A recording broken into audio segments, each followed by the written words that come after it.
Hello दोस्तों, Shivi feet arts में आपका स्वागत है, जहां पर मैं लेकर आती हूं आल्ता, मेहंदी और पेन से रिलेटेड कुछ अमेजिंग आर्ट्स। तो टाइम ना वेस्ट करते हुए आप लोग चैनल को कर लीजिए सब्सक्राइब और एंजॉय कीजिए इस फीट सोल आर्ट को।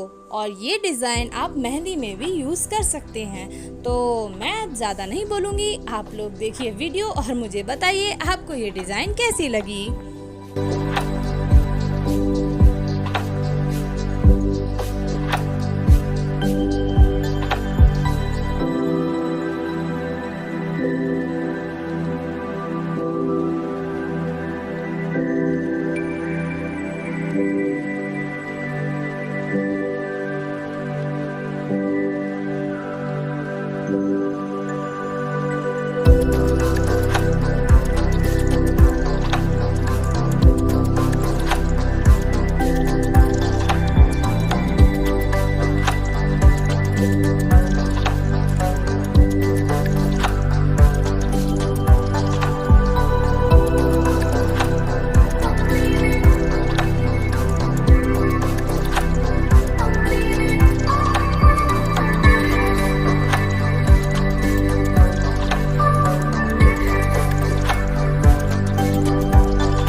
तो क्योंकि ये डिज़ाइन मेरी कंप्लीट हो चुकी है, तो अब आप लोग मुझे कमेंट करके ज़रूर बताना कि आपको ये डिज़ाइन कैसी लगी।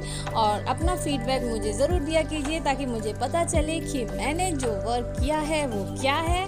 तो अभी भी आप लोग चैनल पर नए हैं और चैनल को सब्सक्राइब नहीं किया है, तो प्लीज़ चैनल को सब्सक्राइब कर लीजिएगा। Thank you.